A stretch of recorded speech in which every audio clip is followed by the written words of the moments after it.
Buenas tardes, vamos a pasar a un nuevo video de conceptos básicos para desarrollar un proyecto de una estructura. Esta sería la parte complementaria de la sección B, porque vamos a explicar un poco qué es fundación elástica. En el video anterior hablamos un poco de zapatas flexibles, o sea, generalmente la zapata corrida, por ejemplo, en sentido longitudinal, se comporta como flexible y explicamos algunos conceptos que se suponen y que no siempre son tan correctos como se lo supone.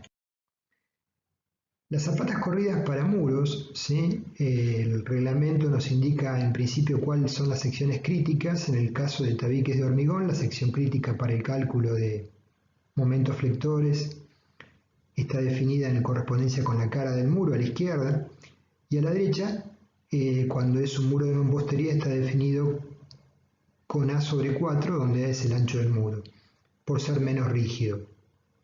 O sea, sería un sector que volaría mayor, el voladizo de la zapata, para armarla en sentido normal al eje de la misma, en base a sus momentos flectores, sería mayor.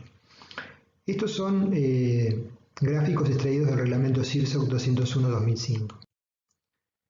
Bajo este concepto, en el primer caso, si la reacción del suelo mayorada Q es Q última, el momento último sería Q último B menos A cuadrado sobre 8, y el esfuerzo de corte último, con el cual habría que verificar que ese esfuerzo de corte no requiriera armadura de corte, ¿no? Que no es económico, tendría que ser tomado con el hormigón, con la componente del factor de reducción por B sub C.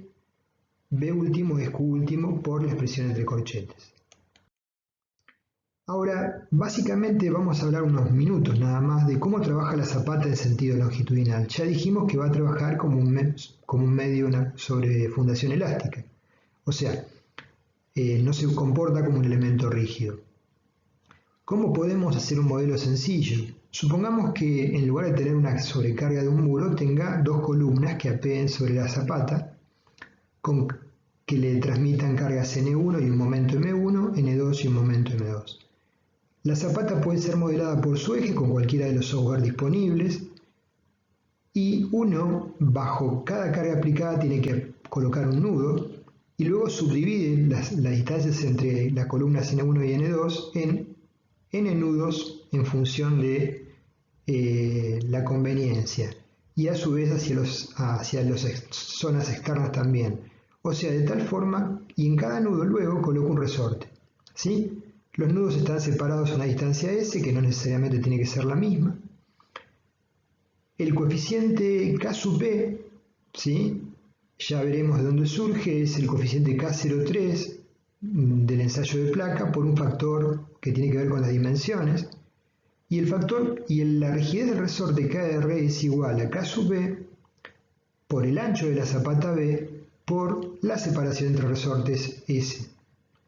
De esta forma se puede modelar en forma muy sencilla una zapata flexible, donde el coeficiente de balasto tiene que ver con las condiciones del suelo, naturalmente. Entonces la base la vamos a imaginar apoyada sobre un conjunto de resortes, ¿sí? Cuya constante, coeficiente de balasto, será función de la clase del suelo. Se supone que la tensión en cada punto es proporcional al descenso de la viga en ese punto. El coeficiente de balasto es función también de las dimensiones de la base y de la relación de lados de la misma. K sub B es función del tipo de suelo y de las dimensiones de la base. El coeficiente de balasto, no es una constante para un determinado suelo. Depende también de las dimensiones de la base. No es lo mismo para un mismo suelo y a una misma cota de fundación el valor que podemos tomar del coeficiente de balasto para una base cuadrada de 1,50 por 1,50 que para una platea de fundación de 15 metros de ancho por 30 de largo, ¿sí? Entonces, en términos generales, si la base tiene una dimensión L y la longitud y el ancho es B, tenemos que considerar que los ensayos sobre placa se hacen sobre una placa circular o rectangular de 30 centímetros por 30 centímetros, ¿sí? Y a ese valor que obtenemos mediante un ensayo normalizado lo llamamos valor K03, ¿sí? Es el valor, la tensión, ¿sí? Se obtiene como una relación, ya lo vamos a ver en forma gráfica, entre la tensión aplicada que origina una penetración de la placa en el terreno del orden de 0,17 centímetros. ¿Sí? Así se lo define. A fin luego de correlacionarlo con las dimensiones de la platea, luego lo adaptamos mediante coeficientes, primero al ancho de la base real B y luego a la longitud de la misma. Y pasamos del K03 al K sub B. Acá graficamos entonces la tensión y la deformada, ¿sí? En función de la presión aplicada, y se observa la recta que determina el valor de la pendiente, que es el coeficiente de balasto. Entonces, como vemos en el gráfico, el suelo tiene un comportamiento que es claramente no lineal, ¿sí? Y estamos haciendo un ensayo de placa que, por las dimensiones de la placa, el bulbo de presiones afecta una superficie, una profundidad relacionada con las dimensiones de la placa de 30 centímetros y va a reflejar la curva, tensiones de formación es eso. Entonces la pendiente a la recta que corta a la curva en un punto determinado nos da el valor del coeficiente K03. El suelo tiene un comportamiento claramente no lineal y lo estamos modelando según un comportamiento lineal. Adicionalmente, para suelos que se sufran deformaciones a lo largo del tiempo, como en la zona nuestra de cordillera, los suelos tipo turba, claramente este no es un método adecuado.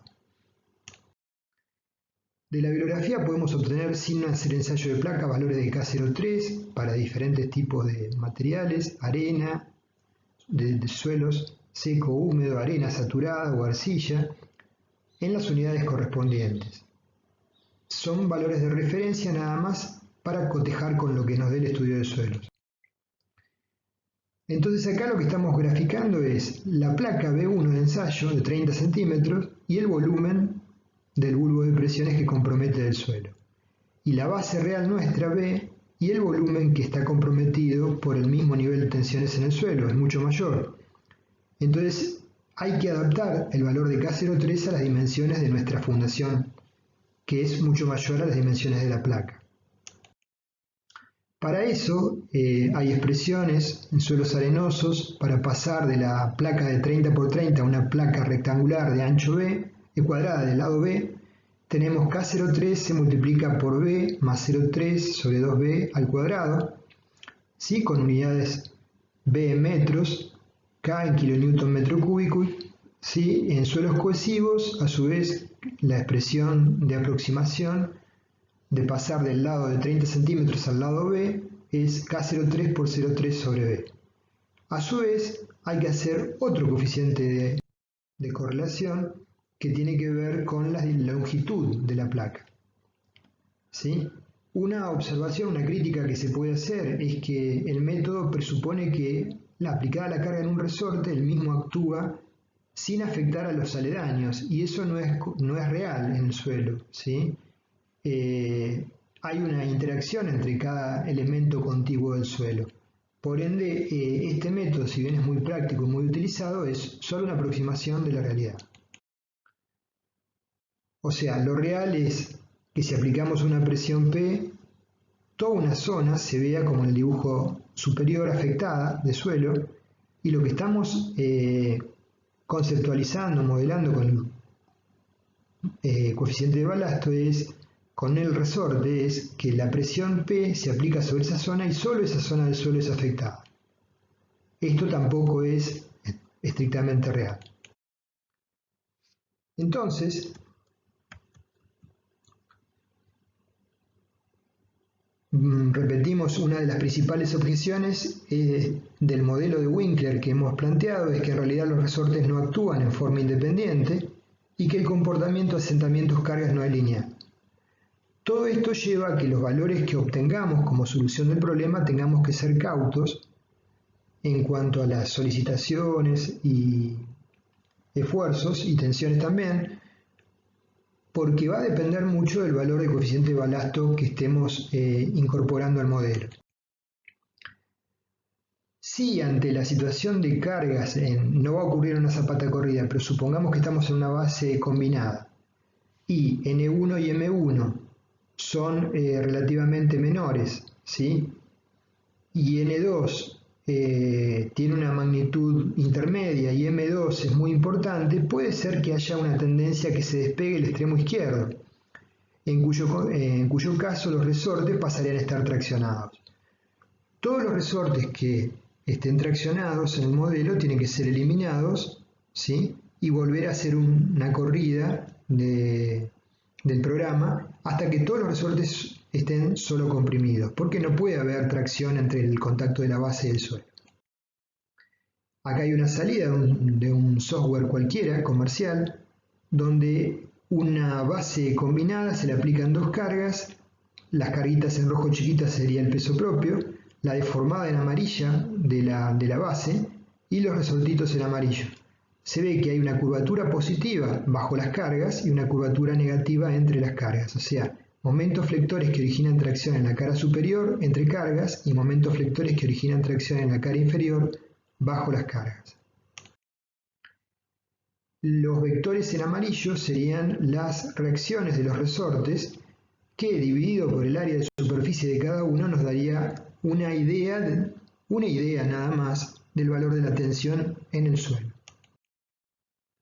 Bueno, la idea es presentarle rápidamente este tema. En la clase de fundaciones nos extendemos mucho más en él y lo profundizamos. Simplemente era complementar lo que habíamos visto de zapatas corridas. Gracias.